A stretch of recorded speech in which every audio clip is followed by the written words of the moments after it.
नमस्कार, मैं सुधीर चौधरी और आप देख रहे हैं डीके के न्यूज। तो आइए आज के इस वीडियो में देश भर की तमाम बड़ी खबरों पर एक नजर डालते हैं। इससे पहले इस वीडियो को लाइक और चैनल को सब्सक्राइब जरूर करें। बिहार की राजनीति में अब नया चेहरा प्रशांत किशोर खुलकर मैदान में उतर चुके हैं। राजनीतिक विश्लेषक मानते हैं कि उनका सत्ता पक्ष पर बढ़ता हमला तेजस्वी यादव के लिए भी चिंता का कारण बन सकता है। कभी चुनाव रणनीतिकार रहे किशोर अब खुद नेता की भूमिका में हैं और जनता के बीच विकास बनाम जाति की नई कहानी गढ़ने में जुटे हैं। बिहार में अब मुकाबला सिर्फ 2 नहीं 3 मोर्चों पर होता दिख रहा है। आरबीआई ने बैंक ग्राहकों के लिए बड़ा कदम उठाया है। अब बैंक की गलती से हुए नुकसान की भरपाई अधिकतम 30 लाख तक की जा सकेगी। अगर शिकायत दर्ज कराने में समय या मानसिक तनाव झेलना पड़ा तो अतिरिक्त 3 लाख तक मुआवजा मिलेगा। 1 नवंबर से राज्य और केंद्रीय सहकारी बैंक के ग्राहक भी बैंकिंग ओम्बड्समैन के पास शिकायत दर्ज करा सकेंगे। आरबीआई का उद्देश्य ग्राहक सुरक्षा और बैंक जवाबदेही को बढ़ाना है। इस दिवाली कर्मचारियों के लिए खुशखबरी है। सिक्किम सरकार ने 6% अतिरिक्त डीए और डीआर की घोषणा की है। पूर्व संशोधित वेतन पाने वाले कर्मचारियों और पेंशन भोगियों का महंगाई भत्ता अब 252% तक पहुंच जाएगा। 7वें वेतन आयोग के तहत कर्मचारियों का डीए बढ़कर 55% हो जाएगा।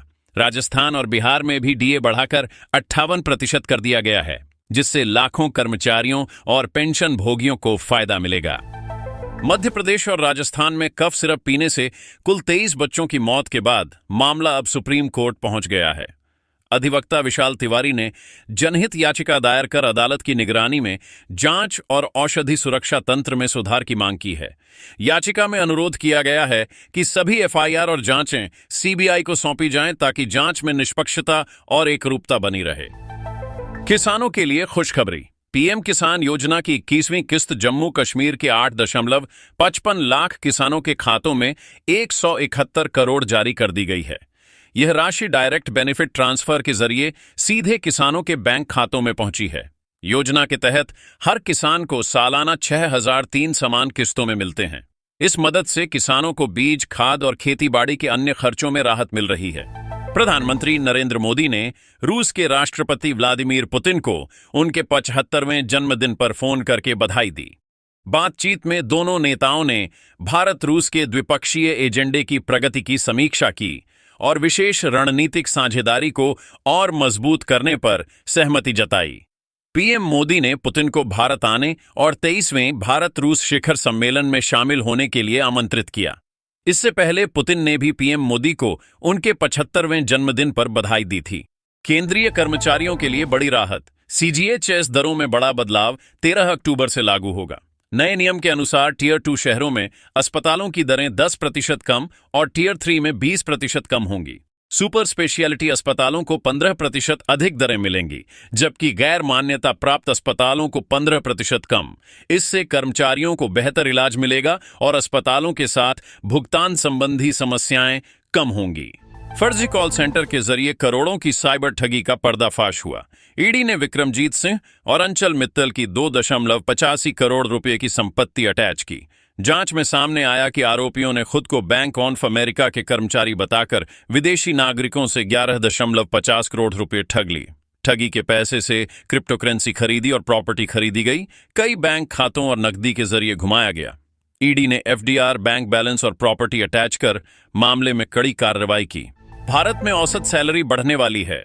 ब्रिटिश अमेरिकी फर्म एऑन के मुताबिक 2025 में औसत वेतन वृद्धि 8.9% रही थी, जो 2026 में 9% तक पहुंच सकती है। सबसे ज्यादा फायदा रियल एस्टेट, इंफ्रास्ट्रक्चर और एनबीएफसी सेक्टर के कर्मचारियों को मिलेगा। इसके अलावा ऑटोमोबाइल, इंजीनियरिंग, डिजाइन, रिटेल और लाइफ साइंसेज सेक्टर में भी वेतन में अच्छी बढ़ोतरी की संभावना है। केंद्र सरकार ने रेलवे नेटवर्क विस्तार के लिए 4 मल्टी ट्रैकिंग परियोजनाओं को मंजूरी दी। इसकी कुल लागत 24,634 करोड़ रुपए होगी और ये 2030-31 तक पूरी होंगी। इन परियोजनाओं से मध्य प्रदेश, छत्तीसगढ़, महाराष्ट्र और गुजरात के 18 जिलों में 894 किलोमीटर नई लाइन जुड़ेगी। करीब 85 लाख लोगों को सीधा लाभ मिलेगा। रेल मंत्री अश्विनी वैष्णव के अनुसार इससे रेल परिचालन तेज और दक्ष होगा, माल ढुलाई बढ़ेगी और 139 करोड़ किलोग्राम कार्बन उत्सर्जन घटेगा, जो लगभग 6 करोड़ पेड़ों के बराबर है। रेलवे यात्रियों को बड़ी राहत देने जा रहा है। कंफर्म टिकट की तारीख बदलने की सुविधा अब जनवरी 2026 से लागू होगी।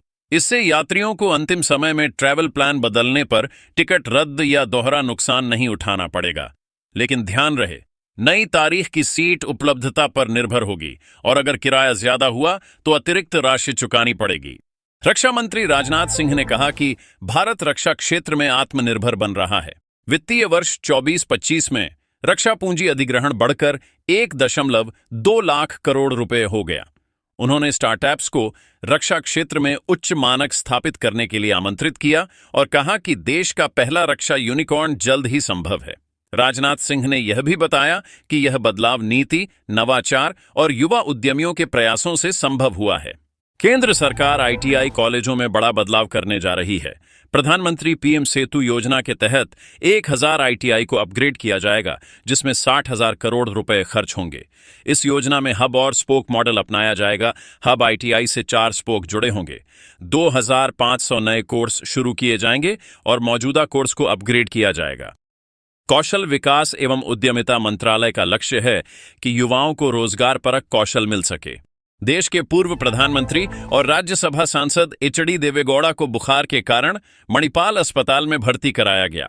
उन्हें संक्रमण के चलते आईसीयू में रखा गया है, लेकिन डॉक्टरों का कहना है कि उनकी सेहत में सुधार हो रहा है।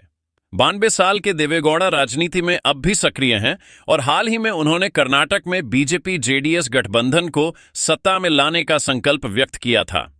पूर्व पीएम को कृषि और ग्रामीण विकास के क्षेत्र में उनके योगदान के लिए हमेशा याद किया जाएगा। केंद्रीय वाणिज्य मंत्री पीयूष गोयल ने बड़ा बयान देते हुए कहा कि भारत और यूरोपीय संघ के बीच ट्रेड डील पर इस साल के अंत तक सहमति बन सकती है।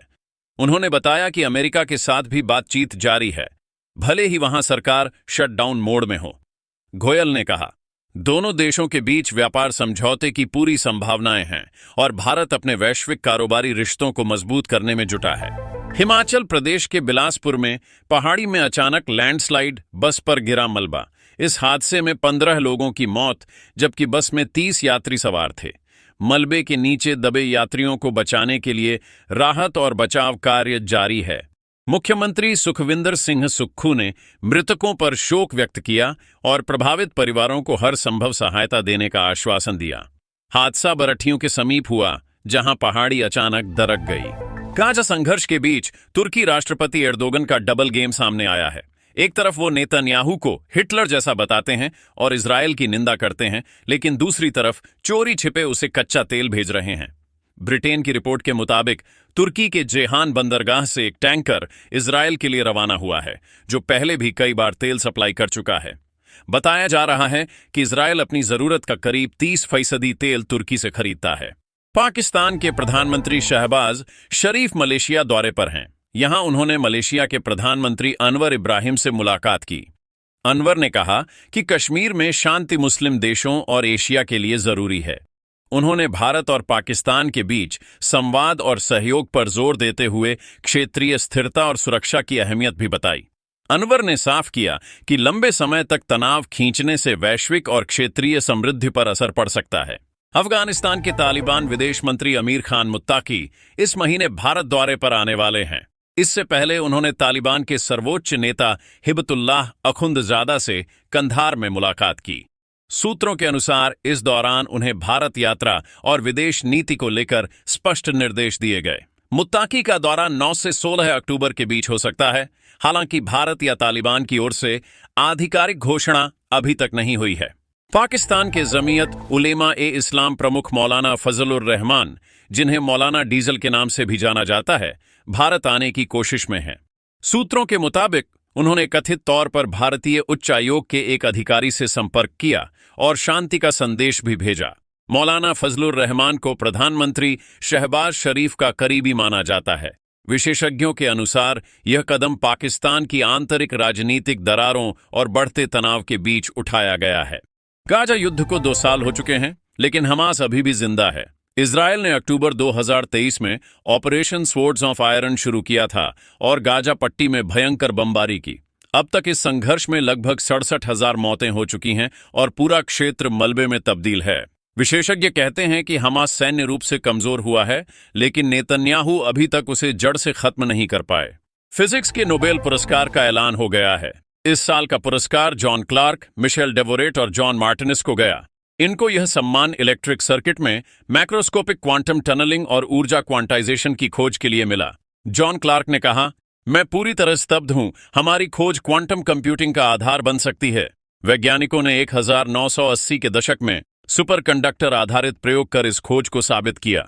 रूस ने पहली बार अपना नया Su-75 चेकमेट फाइटर जेट दिखाया है। यह 5वीं पीढ़ी का सिंगल इंजन स्टील्थ विमान अमेरिकी F-35 को टक्कर देने के लिए तैयार किया गया है। तस्वीर में विमान का यूनिक अव-टेल डिजाइन नजर आया, जो रडार और स्थिरता के लिए खास है। Su-75 पर वही चेकर्ड पेंट स्कीम है जो रूस के Su-57 स्टील्थ फाइटर पर भी इस्तेमाल होती है। विशेषज्ञों के अनुसार यह रूस की एविएशन इंडस्ट्री के लिए बड़ा संकेत है कि प्रोजेक्ट अब प्रोटोटाइप टेस्टिंग स्टेज में पहुंच चुका है। अमेरिका में डोनाल्ड ट्रंप सरकार ने प्रवासियों पर एक और बड़ा कदम उठाया है। अफोर्डेबल केयर एक्ट या ओबामा केयर के तहत कम आय वाले भारतीय अमेरिकी को मिलने वाली स्वास्थ्य बीमा सब्सिडी खतरे में है। अगर विवाद जल्दी हल नहीं हुआ तो लगभग 2.5 लाख भारतीय अमेरिकी प्रीमियम सब्सिडी से वंचित हो सकते हैं। कोविड के दौरान बाइडेन सरकार ने प्रीमियम सब्सिडी बढ़ाकर लाभार्थियों को औसतन 44% तक राहत दी थी। अब ट्रंप प्रशासन इसे खत्म करने पर अड्डा है और सीनेट में शटडाउन की स्थिति बनी हुई है। पुरातत्वविदों ने 2700 साल पुराना देवी मंदिर और एक पवित्र गुफा खोजी है। यह मंदिर फ्रीजियन साम्राज्य के समय का माना जा रहा है, जो 1200 से 650 ईसा पूर्व में इस क्षेत्र में था। मंदिर में मातृ देवी की पत्थर की मूर्तियां, अर्घ्यदान पात्र और जल निकासी चैनल भी मिले हैं। दिलचस्प बात यह है कि इस क्षेत्र पर 500 साल तक ऑटोमन साम्राज्य का शासन रहा। विशेषज्ञों के अनुसार यह स्थल प्राचीन संस्कृतियों में मातृ देवी पूजा का महत्वपूर्ण केंद्र रहा होगा। बलूचिस्तान में जाफर एक्सप्रेस ट्रेन पर जोरदार आईडी ब्लास्ट हुआ। ट्रेन में सवार पाकिस्तानी सेना के जवानों को निशाना बनाया गया। विस्फोट से ट्रेन के कम से कम 6 डिब्बे पटरी से उतर गए। कई लोग घायल हुए। बलूच विद्रोही समूह बलूच रिपब्लिकन गार्ड्स ने हमले की जिम्मेदारी ली और कहा कि अभियान बलूचिस्तान की आजादी तक जारी रहेगा। सुरक्षा बलों ने मौके पर पहुंचकर बचाव और ट्रैक की मरम्मत शुरू कर दी है। देश की राष्ट्रीय मछली हिल्सा की सुरक्षा के लिए नौसेना ने 17 युद्धपोत और गश्ती हेलीकॉप्टर समुद्र में तैनात कर दिए। सरकार ने हिल्सा के प्रजनन क्षेत्रों में 3 सप्ताह का मछली पकड़ने पर प्रतिबंध भी लगा दिया है। हिल्सा बंगाल की खाड़ी से नदियों में लौटती है और भारत में इसकी भारी मांग और कीमत है।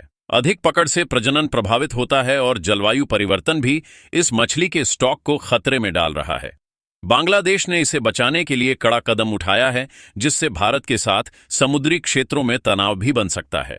कनाडा के नियाग्रा फॉल्स स्थित मरीनलैंड ने धमकी दी है कि अगर सरकार ने तत्काल आर्थिक मदद नहीं दी तो पार्क की 30 बेलुगा व्हेल्स को इच्छा मृत्यु कर दिया जाएगा। मंत्री ने इस अनुरोध को खारिज कर दिया और कहा कि व्हेल्स का प्राकृतिक निवास महासागर है। विशेषज्ञों ने चेतावनी दी है कि इन कैदी जानवरों को बिना योजना महासागर में वापस नहीं छोड़ा जा सकता। पार्क दिवालिया होने के कगार पर है और पिछले साल से जनता के लिए बंद है। भारत अंडर 19 टीम ने ऑस्ट्रेलिया अंडर 19 को दूसरे यूथ टेस्ट के पहले दिन ही घुटनों पर ला दिया। हेनिल पटेल और खिलन पटेल की शानदार गेंदबाजी से ऑस्ट्रेलिया की टीम सिर्फ 135 रन पर ढेर हो गई। जवाब में भारत ने 7 विकेट पर 144 रन बनाए और 9 रन की बढ़त हासिल कर ली। हेनिल और दीपेश क्रीज पर डटे हुए हैं। टीम इंडिया की वनडे और टेस्ट कप्तानी अब शुभमन गिल को सौंप दी गई है। सिर्फ 25 साल की उम्र में गिल ने बड़ा मुकाम हासिल किया है। टीम सेलेक्टर आरपी सिंह ने खुलासा किया कि राहुल द्रविड़ ने 4 साल पहले ही भविष्यवाणी की थी कि गिल एक दिन भारत के कप्तान बनेंगे। द्रविड़ ने तब कहा था, इस लड़के में जबरदस्त क्षमता है, एक दिन ये देश की कप्तानी जरूर करेगा। आज वही बात सच हो गई है। पाकिस्तान क्रिकेट टीम पर फिर बरसे शोएब अख्तर। उन्होंने कहा, इस टीम की हालत इतनी खराब है कि पाकिस्तान की महिला टीम भी इन्हें हरा दे। अख्तर ने हालिया प्रदर्शन पर निराशा जताते हुए कहा कि टीम में कोई खिलाड़ी उम्मीदों पर खरा नहीं उतर रहा। पिछले 4 हफ्तों में पाकिस्तान को 4 हार मिली हैं, जिनमें 3 बार भारत ने एशिया कप में हराया। अख्तर के मुताबिक अब वक्त आ गया है जब टीम को पूरी तरह बदलने की जरूरत है। महेंद्र सिंह धोनी ने अब टेक्नोलॉजी की दुनिया में भी कमाल कर दिया है। उन्होंने DGCA सर्टिफाइड ड्रोन पायलट का लाइसेंस हासिल कर लिया है। धोनी ने चेन्नई स्थित गरुड़ा एयरोस्पेस ट्रेनिंग सेंटर से ट्रेनिंग पूरी की, जो देश की सबसे बड़ी ड्रोन कंपनियों में से एक है। धोनी इस कंपनी के ब्रांड एम्बेसडर और निवेशक भी हैं। क्रिकेट के मैदान के बाद अब धोनी आसमान में भी उड़ान भरते नजर आएंगे। टीम इंडिया के पूर्व कप्तान और दिग्गज बल्लेबाज दिलीप वेंगसरकर ने श्रेयस अय्यर के फैसले पर हैरानी जताई है। अय्यर ने 6 महीने तक रेड बॉल क्रिकेट से ब्रेक लिया है, जबकि वे वनडे खेल रहे हैं। वेंगसरकर ने सवाल उठाया कि अगर अय्यर वनडे के लिए फिट हैं, तो टेस्ट क्रिकेट से दूरी क्यों? उन्होंने कहा, किसी भी खिलाड़ी को दोनों फॉर्मेट में फिट रहना चाहिए। आईसीसी ने सितंबर महीने के player of the month award के लिए 3 भारतीय खिलाड़ियों को नामित किया है। पुरुष वर्ग में अभिषेक शर्मा और कुलदीप यादव, जबकि महिला वर्ग में स्मृति मंधाना रेस में हैं। अभिषेक ने एशिया कप में शानदार बल्लेबाजी करते हुए 3 अर्धशतक लगाए, वहीं कुलदीप ने 17 विकेट झटके। महिलाओं में स्मृति ने 4 वनडे में 308 रन बनाए। अब देखना होगा ये अवार्ड किसके हाथ लगता है।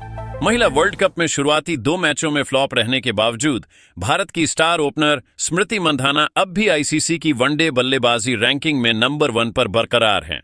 स्मृति के पास हैं 791 रेटिंग अंक, जबकि इंग्लैंड की नेट स्किवर उनसे 60 अंक पीछे हैं।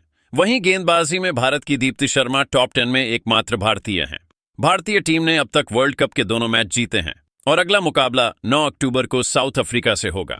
मुंबई और महाराष्ट्र के बीच वार्म अप मैच में पृथ्वी शॉ ने जबरदस्त बल्लेबाजी करते हुए शतक ठोका, लेकिन आउट होने के बाद मैदान पर बड़ा विवाद हो गया। दरअसल शॉ को मुशीर खान ने आउट किया, जिसके बाद दोनों के बीच तीखी बहस हुई। मुंबई के खिलाड़ी भी बीच में आ गए और माहौल गर्म हो गया। अंपायर को बीच बचाव करना पड़ा। बता दें, शॉ ने इस मैच में 181 रन बनाए और अब वे महाराष्ट्र की तरफ से खेल रहे हैं। आईसीसी महिला वर्ल्ड कप में भारत अपने अगले 2 मुकाबले विशाखापत्तनम में खेलने वाला है, एक दक्षिण अफ्रीका से और दूसरा ऑस्ट्रेलिया से। यहां की पिच को लेकर बड़ी अपडेट आई है। रिपोर्ट्स के मुताबिक बल्लेबाजों को ज्यादा मदद मिलेगी। अगर उस नहीं हुई तो स्पिनर्स को भी कुछ मदद मिल सकती है। यही वो मैदान है जहां पुरुष टीम ने वेस्टइंडीज के खिलाफ 387 रन बनाकर रिकॉर्ड बनाया था, यानी विशाखापत्तनम में इस बार भी रनों की बरसात देखने को मिल सकती है। भारत और ऑस्ट्रेलिया के बीच आने वाली वनडे सीरीज में ऑस्ट्रेलिया ने मैथ्यू रेनशॉ को अपनी टीम में शामिल किया है। 29 वर्षीय रेनशॉ हाल ही में घरेलू और ऑस्ट्रेलिया ए की टीम में धमाकेदार प्रदर्शन कर चुके हैं, जिसमें उन्होंने श्रीलंका ए के खिलाफ 3 पारियों में 80, 106 और 62 रन बनाए। उनकी बल्लेबाजी स्टाइल स्टीव स्मिथ जैसी मानी जाती है, जो टीम इंडिया के लिए चिंता का सबब बन सकती है। वनडे सीरीज का पहला मुकाबला 19 अक्टूबर से खेला जाएगा। तो दोस्तों, आज के लिए इतना ही। अगर आपको हमारा वीडियो पसंद आया हो तो इसे लाइक और शेयर जरूर करें। साथ ही देश भर की खबरें डीके न्यूज चैनल को सब्सक्राइब करके बेल आइकन दबाना ना भूलें, ताकि आप रोजाना ताज़ा और ज़रूरी खबरों से जुड़े रहें।